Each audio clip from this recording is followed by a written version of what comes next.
사랑하는 성도 여러분, 한 주 동안 평안하셨습니까? 때로는 평안하냐라는 이 인사가 무색할 만큼 여러분 삶이 참 치열하고 고되셨을 거라고 생각합니다.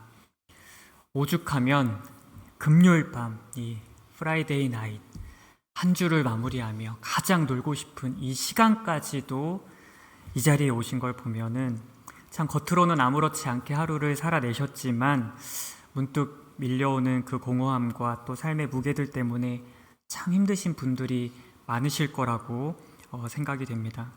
오늘 우리가 함께 나눌 말씀은 우리가 너무나 잘 알고 있는 삭개오 이야기입니다. 하지만 오늘 이 익숙한 이야기 속에서 우리 각자의 지친 영혼을 찾아오시는 우리 주님의 은혜를 다시 한번 깊이 묵상하고 또 경험하는 시간이 되면 참 좋겠습니다. 성경은 삭개오를 소개할 때 참 간단하게 소개하고 있습니다. 2절에 보시면 삭개오를 어떻게 소개하냐면 세리장이요 또한 부자라 이렇게 소개하고 있습니다. 이 짧은 문장 속에 한 중년 남성의 치열했던 인생이 고스란히 압축되어 있습니다. 제가 최근에 재밌게 보는 드라마가 있는데요. 혹시 아시는지 모르겠는데 서울 자가의 대기업 다니는 김부장 이야기라는 드라마입니다. 이 제목 속에, 이 짧은 제목 속에 이 드라마 속 주인공인 김 부장이 어떠한 삶을 살아왔는지가 고스란히 드러나 있습니다. 열심히 공부해서 좋은 대학에 가고 대기업에 들어가서 서울의 자가를 마련하기까지 얼마나 자신을 몰아붙이면서 때로는 회사에서 비굴해지면서 자신이 성공이라고 생각했던 그 삶을 쟁취하기 위해서 살았겠습니까? 그런데 그렇게 성공의 탑을 쌓아 올렸지만 김 부장이 승진에서 밀려나면서 깊은 고독을 경험하고 있습니다.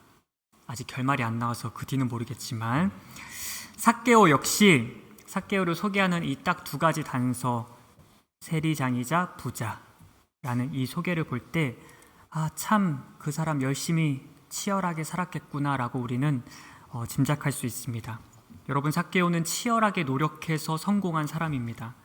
오늘날로 치면은 굉장히 고위직 공무원이고 서울의 자가 한 채뿐 아니라 몇 채쯤은 마련했을 법한 그런 재력을 갖춘 자산가입니다.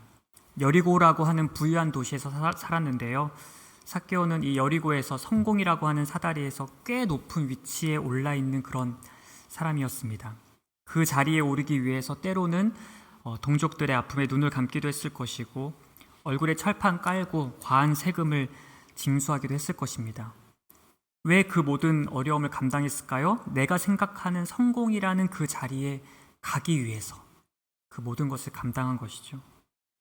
그런데 여러분, 높은 자리에 오르고 통장에 잔고가 쌓였다고 해서 모든 것이 해결되었을까요? 현실은 그렇지 않았죠. 삭개오는 부와 지위를 얻어내긴 했지만 그 대신에 혹독한 대가를 치렀습니다. 삭개오는 물질적 풍요는 누렸지만 포르쉐를 운전하기는 했지만 동족들에게 매국노 그리고 죄인이라는 손가락질을 받았습니다. 사람들은 삭개오 앞에서는 머리를 조아렸을지는 몰라도 뒤돌아서면 삭개오를 경멸의 눈빛으로 쳐다봤습니다. 그러니까 부자는 됐지만 성공은 했지만 주변에 진정한 친구는 하나도 남지 않은 그런 사람이 된 것이죠. 사회적으로 죽음을 맞이한 겁니다. 고독입니다. 여러분, 이 고독이라는 것이 정말 사람을 죽이는 병입니다. 사람은 물질이 부족하다고 죽지는 않는 것 같습니다. 그런데 고독해지면 죽습니다.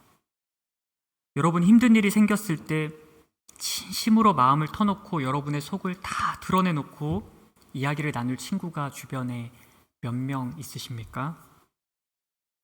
여러분, 몸이 좀 아플 때 집안일을 좀 도와달라고 부탁할 주변 친구가 몇 명 있으십니까? 생각보다 없죠. 영국에는 고독한 인구가 너무나 많아진 나머지 2018년에 고독부라는 정부 부처를 만들었습니다.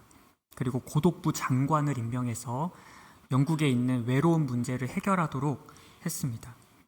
영국에서 통계를 냈는데 국민 중에 나는 외롭다라고 느끼는 사람이 44%가 되었다고 합니다. 그래서 이 문제를 해결할 고독부 장관을 임명한 것입니다. 옆 나라 일본에도 여러분 고립 담당 장관이 있습니다. 일본의 외로움 인구는 34%라고 합니다. 그런데 여러분 우리나라 한국이 몇 퍼센트인지 아십니까? 55%입니다. 영국, 일본보다 훨씬 더 한국 사람들이 외롭습니다. 고독합니다. 어찌저찌 막 잘 사는 것처럼 아까 그 드라마 제목처럼 대기업 다니는 서울에 자가 있는 그 김 부장이 되리기 위해서 막 노력하고 살고는 있지만 속은 고독한 것이죠. 그래서 자살률이 세계 최고를 달리고 있습니다. 물질적으로는 성공했지만 그 마음은 고독한 겁니다. 마음을 나눌 사람이 없는 겁니다. 여러분, 삭개오가 바로 그런 사람이었습니다. 철저히 고립되어 있는 사람. 그것이 삭개오의 현 주소였습니다. 혹시 이곳에 오신 여러분들 중에서도 삭개오와 같은 마음으로 이 자리에 나오신 분이 있을지도 모르겠습니다. 겉으로는 번듯해 보일지 몰라도 속은 텅 비어버린 그런 공허함, 어쩌면 삭개오의 이 모습이 바로 오늘을 살아가는 우리들의 자화상이 아닌가 그런 생각이 듭니다. 그러던 어느 날 삭개오가 한 가지 소식을 듣게 되었습니다. 예수라고 하는 분이 자신의 마을을 지나간다라는 소식이었습니다. 여러분 3절에 보면 삭개오는 예수께서 어떠한 사람인가 보고 싶어 했다라고 기록되어 있습니다. 아마도 이전에 예수님에 대한 몇몇 놀라운 소문들을 들었겠죠. 그래서 삭개오는 예수님께서는 나의 이 재미없어진 삶, 이 고독한 삶, 의미 없다라고 여겨지는 이 삶을 바꿀 무언가가 있을 거라고 생각했던 것 같습니다. 그래서 삭개오는 예수님을 보기 위해서 집을 나섰습니다. 성도 여러분, 이 장면을 다시 한번 곰곰이 생각해 보면 좋겠습니다. 지금 누가 누구를 찾아가고 있습니까? 지금 누가 누구를 찾아가고 있습니까? 표면적으로 보면 삭개오가 예수님을 찾아가고 있습니다. 삭개오의 열심이 예수님과의 만남을 만들어내고 있는 것 같습니다. 하지만 여러분 시선을 조금만 바꿔보시면 사실은 삭개오가 예수님을 찾아가는 것이 아니라 예수님께서 삭개오를 찾아오고 계십니다. 하나님께서는 삭개오가 겪고 있었던 그 외로움과 채워지지 않는 마음의 공허함과 고독이라는 모든 상황을 사용하셨습니다. 그 모든 결핍은 삭개오가 예수님을 찾게 만들었고 나무 위로 올라갈 수밖에 없도록 주님을 갈망할 수밖에 없도록 만들었습니다. 즉 삭개오가 예수님을 찾아간 것처럼 보이지만 사실은 하나님께서 예수 그리스도께서 삭개오의 여러 상황을 통해서 삭개오를 자신의 앞으로 불러내신 것이죠. 여러분, 예수님께서 삭개오를 찾아가신 지금 이 시점은 예수님께서 십자가를 지시기 불과 일주일 전의 시점입니다. 이제 일주일 뒤면 예수님께서는 십자가에 못 박혀 죽음을 맞이합니다. 온 인류의 구원이라고 하는 이 거대한 사명을 향해서 가고 있었던 그 마지막 일주일. 여러분 죽을 날이 딱 일주일 남았다고 생각해 보십시오. 그 일주일 동안 여러분은 무엇을 하시겠습니까? 그 너무나 귀중한 그 시간에 예수님께서는 여리고를 들르셨습니다. 왜 그럴까요? 바로 그곳에 잃어버린 한 마리의 양, 모든 사람들이 구원과는 거리가 멀다라고 여기는 바로 그 사람, 삭개오가 있었기 때문이죠. 이것이 성경이 보여주는 역설입니다. 모두가 저 사람은 구원받기에 참 부족해라고 생각하는 그 사람을 위해서 예수님께서는 돌아가시기 일주일 남은 그 시점에 여리고를 찾아가십니다.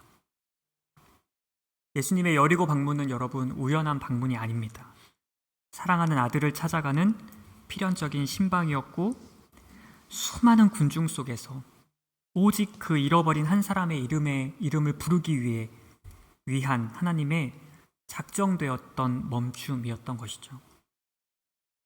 성도 여러분, 하나님의 사랑은 언제나 이처럼 찾아옵니다. 내가 발버둥 쳐서 하나님을 찾아낸 것이 아닙니다. 하나님이 우리 삶의 수만 가지 사건들을 통해서 우리를 당신의 앞으로 불러내고 계시는 것이죠. 그러므로 여러분, 혹시 요즘 유난히 삶이 고달프신 분이 혹시 계십니까?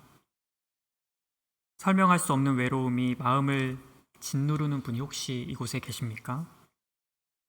중요한 선택의 갈림길 앞에서 어쩔 줄을 몰라서 방황하고 계시는 분이 계십니까?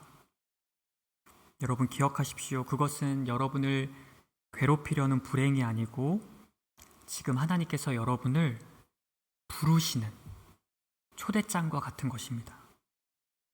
오늘 여러분이 스스로 이 자리에 발걸음하신 것 같지만 사실은 우리 주님께서 십자가를 지러 가시는 그 길에 삭개오를 찾아가셨던 것처럼 오늘 여러분을 찾아오신 것입니다. 계속 이야기를 보면 삭개오는 예수님을 보고 싶어 했지만 잘 아시다시피 키가 작아서 또 수많은 인파 때문에 볼 수가 없었습니다.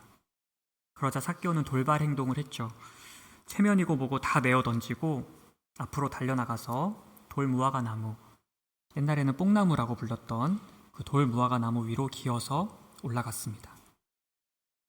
여러분, 세리장이면 나이 꽤 많은 중년의 남자입니다. 체면이 너무나 중요한 고위 관리입니다. 그런데 나무 위로 올라갑니다. 얼마나 그 모습이 우스꽝스럽습니까? 그리고 동시에 얼마나 처절합니까? 하지만 여러분, 이것이 하나님 앞에서 보여드려야 될 우리 영혼의 솔직한 모습이라고 저는 생각합니다. 주님, 저 좀 살려주십시오. 제가 지금 정말 위기입니다. 제가 정말 지금 죽게 생겼습니다. 그래서 올라간 것이죠. 나무 위로 올라간 삭개오는 사회적 지위라는 옷을 다 벗어 던지고 솔직하게 하나님 앞에 선 그런 영혼이었습니다. 그리고 드디어 저 멀리에서 예수님께서 오고 계셨습니다. 수많은 사람들이 예수님을 둘러싸고 환호했습니다. 그런데 예수님께서 갑자기 삭개오가 있던 나무 아래에서 발걸음을 멈추셨습니다. 그리고 고개를 들어서 정확히 삭개오를 바라보셨습니다. 그 순간 삭개오는 여러분, 이야기의 변두리에서 이야기의 중심으로 순식간에 들어오게 됩니다. 사람들은 삭개오를 바라볼 때 비난과 조롱 섞인 시선으로 바라보았지만 나무 아래에 서 계신 예수님의 시선은 달랐습니다. 그 눈빛에는 연민이 있었고 사랑이 있었죠. 그리고 예수님께서 입을 열어서 말씀하셨습니다. 삭개오야, 속히 내려와라. 예수님이 이미 삭개오의 이름을 알고 계셨습니다. 왜냐하면 당연히 예수님은 삭개오를 보려고 그곳에 가셨기 때문에 그렇죠. 예수님께서는 아무도 진짜 애정을 갖고 불러주지 않았던 그 이름을 불러주셨습니다. 그리고 말씀하시기를 내가 오늘 너의 집에 유하여야 하겠다, 이렇게 말씀하셨습니다. 원어 성경을 보면 이것은 반드시 머물러야만 한다라는 기록입니다. 선택사항이 아닙니다. 예수님께서는 삭개오를 만나기 위해서 작정하고 그 길을 걸어오셨습니다.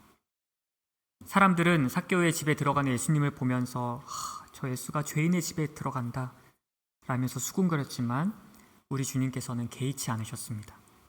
세상 모두가 그를 외면해도 주님만은 그를 찾아내서 그가 홀로 앉아야 했던 그 고독한 그 식탁에 함께 앉겠다고 선언을 하신 것입니다. 사랑하는 여러분, 이 장면에서 우리는 복음의 정수를 만나게 됩니다.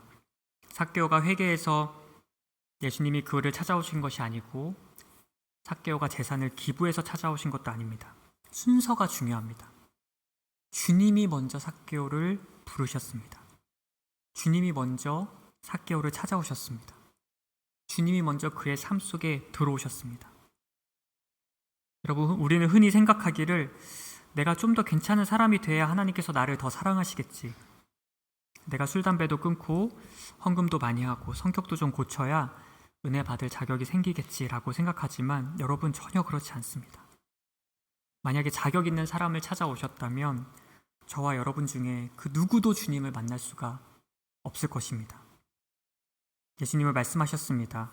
인자가 온 것은 잃어버린 자를 찾아 구원하려 함이니라. 잃어버렸다라는 것은 무슨 뜻입니까? 원래는 주님의 것이었다는 것이죠. 근데 잃어버렸기 때문에 당연히 우리가 잃어버린 물건이 있으면 찾으러 가듯이 찾으러 오신 것입니다. 여러분, 잃어버린 자가 잃어버린 것을 찾으러 갑니다. 잃어버려진 것이 잃어버린 자를 찾아갈 수 없습니다. 여러분, 어린 시절에 부모님을 잃어버려 본 경험 있으십니까? 저는 있습니다. 제가 아주 어릴 때 가족들과 함께 잠실에 있는 올림픽 공원에 놀러 갔다가 그때 부모님이 솜사탕을 사주셨는데 그걸 너무 묵상하면서 먹다가 보니까 부모님 뒤를 분명히 따라가고 있었는데 정신 차리고 보니까 주위에 아무도 없는 거예요. 저는 어릴 때인데도 그 장면이 너무나 생생합니다. 제가 할 수 있는 건 그냥 벽에 기대 앉아서 우는 것밖에 없었습니다. 잃어버려진 자는 잃어버린 자를 찾아갈 수가 없습니다. 그렇게 울고 있는데 얼마 뒤에 부모님께서 사색이 된 얼굴로 저를 찾아오셨습니다. 그때 아버지의 얼굴, 그때 어머니의 얼굴을 제가 잊을 수가 없습니다. 여러분, 잃어버려진 아들이 부모를 찾지 못합니다. 부모가 잃어버린 아들을 찾기 위해 달려옵니다. 삭개오와 저는 이 세상의 미로에서 길을 잃은 아이들과 같습니다. 오늘 이 자리에 계신 여러분, 어디에서 길을 잃으셨습니까? 바쁜 일상 속에서, 또 무거운 책임감 속에서, 불확실한 미래 앞에서, 혹은 남모를 죄책감 속에서 길을 잃고 나무 위에 올라가서 누군가 자기를 찾아봐 주길 기다리고 계시지 않습니까? 그런 여러분을 예수님께서 찾아오셨습니다. 예수님이 온 것은 이런 잃어버린 자를 찾아서 왔다. 이 말씀이 여러분 얼마나 감사합니까? 만약 예수님께서 나는 나를 잘 믿는 사람을 내가 고르러 왔다 이렇게 말씀하시면 정말 우리는 그냥 절망인 것이죠. 내가 예쁜 사람 고르러 왔다 이렇게 말씀하시면 우리에게 정말 소망이 없죠. 그런데 예수님께서는 잃어버린 사람, 죄인들, 구원받을 자격이 없다라고 생각하는 그 사람들을 위해서 이 땅에 오셨다라고 지금 말씀하시는 것입니다. 병든 사람들, 마음의 공허함을 채울 수 없는 사람들, 인생의 위기 앞에서 쩔쩔매는 연약한 우리들을 찾아오셨다라고 말씀하십니다. 여러분 중에 혹시 나는 구원받을 만하다라고 생각하는 분이 계십니까? 정말 죄송하지만 예수님은 그런 사람을 찾아오지 않으셨습니다. 그런데 여러분 중에 나는 정말 병자와 같다라고 여기는 분들 계십니까? 기뻐하십시오. 예수님께서 그런 여러분을 찾아서 저 높은 하늘에 그 따뜻하고 영광스러운 성부 하나님의 품을 떠나서 이 세상에 찾아오셨습니다. 성육신 하셨습니다. 사랑하는 성도 여러분, 오늘 주님께서 나무 위에 위태롭게 매달려 있는 우리를 올려다 보시면서 말씀하고 계십니다. 누구누구야, 속히 내려와라. 그 불안한 성공의 나무에서, 자존심의 나무에서, 고독의 나무에서 이제 그만 내려와라. 이렇게 말씀하십니다.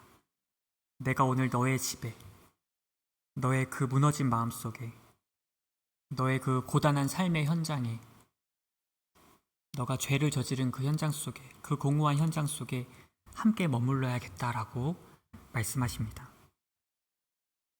예수님의 이 무조건적인 용납과 사랑을 경험하자 삭개오는 변했습니다. 누가 시키지 않았는데도 자신의 재산을 다 내놓았습니다. 억지로 쥐어짜낸 헌신이 아니었고 진짜 사랑을 만난 사람의 자연스러운 반응이었습니다. 성도 여러분, 우리의 어떠함이라는 것은 중요하지 않습니다.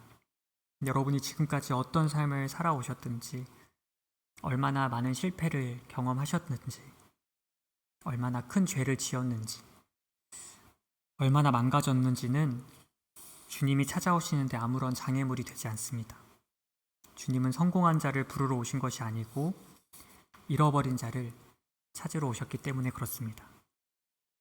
오늘 이 시간 여러분을 찾아오신 우리 주님의 음성을 들으시기 바랍니다.